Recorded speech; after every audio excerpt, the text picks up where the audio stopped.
Hey y'all, welcome back to Homemade Simple. If we've not met before, I'm Lori. I'm really glad that you're here today, and I'm so excited to share this video with you because you have helped create the recipes that I'm going to share with you in today's video.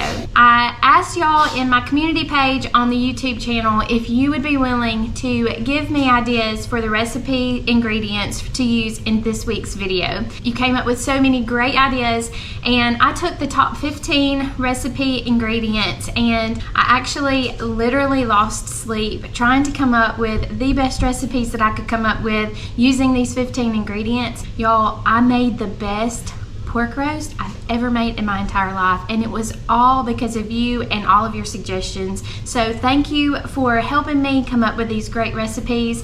Let's get started in the kitchen cooking up some of these delicious meals.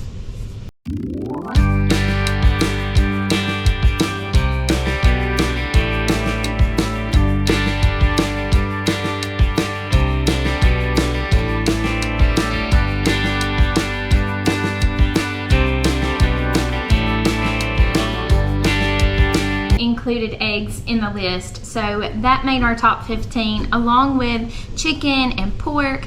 We had potatoes, pasta, oats, rice, broccoli, ground beef, pumpkin, tomatoes, sour cream, and beans. We had so many good options. Y'all did a really good job of coming up with really good and useful ingredients that are very versatile, but also y'all gave me some curveballs with the pumpkin and the quinoa. I was really excited to try to come up with some ideas of ways to use that were not sort of run-of-the-mill or boring. So I think that I was able to do that successfully as well. With it being fall, I was really glad to have the opportunity to cook with pumpkin on several different occasions. We're gonna start with a breakfast recipe of pumpkin spice baked oatmeal. Let's get started. I feel like this week was the perfect time to make a pumpkin spice baked oatmeal. And what I did was I added 2.5 cups oats and a can of pumpkin puree, 1/2 cup of brown sugar, 2 teaspoons of pumpkin pie spice, 1 teaspoon of cinnamon, 1 teaspoon of salt, and a teaspoon of baking powder. I also added 2 eggs, a cup of milk, and 1 teaspoon of vanilla. After everything is well combined, I'm gonna add it to an 8x8 Pyrex dish. I have my oven preheating to 350 degrees. Now, you do need to start a little early for this recipe if you're gonna have it for breakfast, because it took about an hour. So make sure you give yourself plenty of time in the morning to prepare this meal, or make it the night before. But it is an absolutely easy, perfect, delicious breakfast option for the fall. Now, let's get on to some dinner and lunch recipes that we have really enjoyed. Whenever I saw that pumpkin pasta and beans made the top 15 list, I was really excited to try this pumpkin pasta. I'm just going to start with 1 pound of pasta. I bought some that was fall inspired, but any 1 pound package of pasta will do. While I'm cooking that up to an al dente, I'm going to add 1 can of pumpkin puree to a medium size saucepan. I'm going to add 1 teaspoon of salt, a teaspoon of cinnamon, a 1/2 teaspoon of vanilla, but you can add more. I just ran out. I'm going to add 1.5 cup milk and 1/2 cup of cream. You can do any kind of mixture. Just make sure that you have 2 cups of liquid. You can even add chicken broth or vegetable broth. It's completely up to you. I'm going to stir that well and then add 1/2 cup of Parmesan cheese. I had some of the green topped Parmesan in the refrigerator, and I considered it to be a staple item. If you don't have that, I think this recipe will be good with or without the Parmesan cheese. I'm going to cook all of that together for about 5 minutes on medium heat, and then I'm going to add 1 can of rinsed black beans. I'm going to stir those in carefully so that I don't smush them, and then allow them to heat through another 2 or 3 minutes. And then everything is ready to go together. If I had to do this over again, I think I would put the pasta on the plate and then put the sauce on top, because I did sort of damage my pretty pasta that I had bought by stirring it together. So your choice, but I think it would work better if I used it as a topping for the pasta instead of mixing it in. I was really surprised about how this tasted. The pumpkin flavor is not overpowering. It's just a really good combination of some really delicious fall flavors.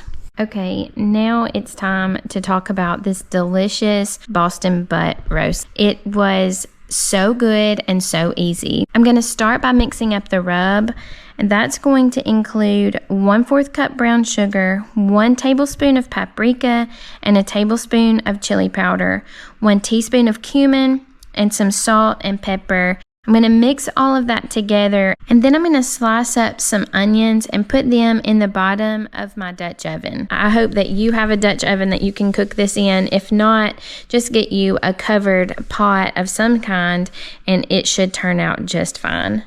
I'm going to trim the excess fat off of the shoulder, and then I'm going to dry it with a paper towel. I don't have paper towels, so I just used a fabric towel instead. And then I'm going to rub all of this pork roast with the rub that we have put together before. I'm going to make sure that it is all coated nice and evenly, and then I'm going to put the pork roast on top of the onions. Sorry about the shadow here. It was a dreary day and all of a sudden the sunshine came out right at the wrong time for my video.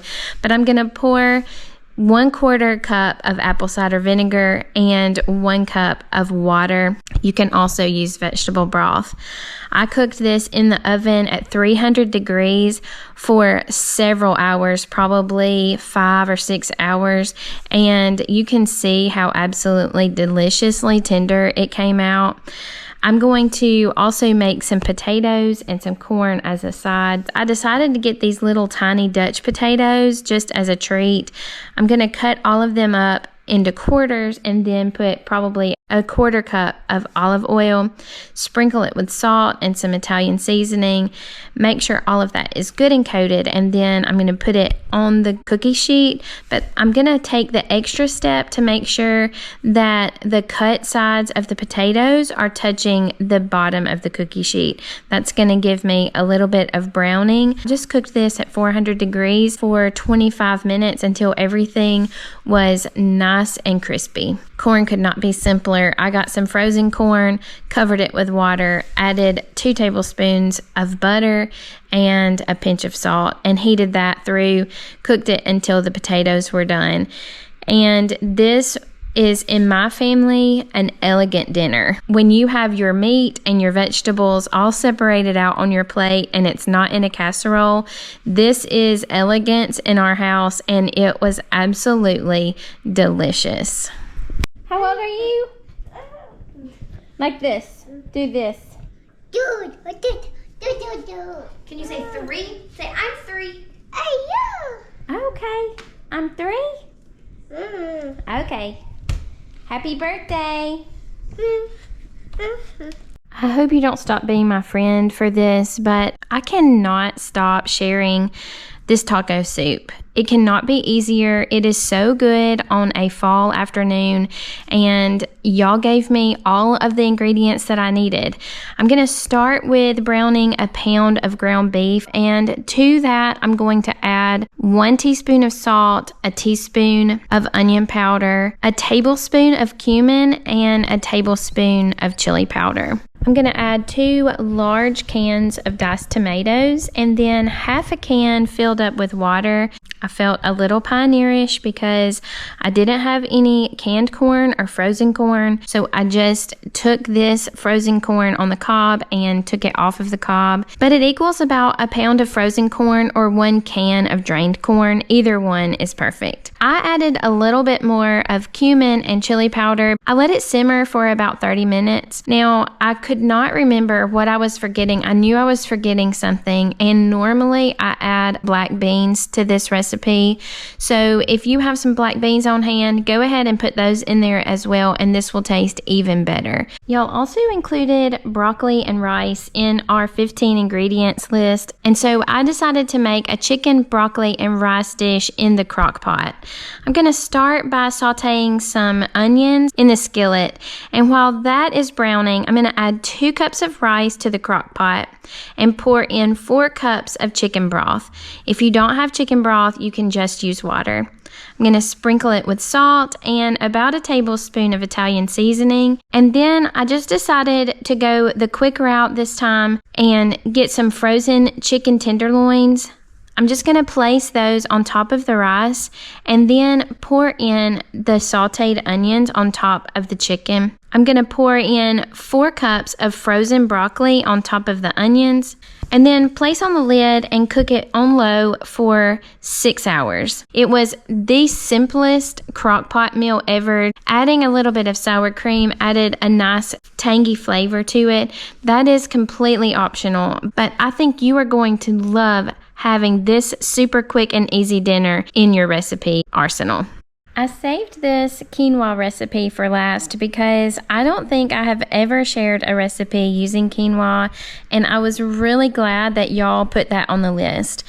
I have made a Southwest quinoa bowl. This dish can also be made vegetarian if you just want to skip the ground beef altogether. I'm going to start by browning this ground beef with an onion that I have chopped up. I have rinsed and drained the quinoa, and I'm going to cook it on medium heat on a pot with 4 cups of beef broth.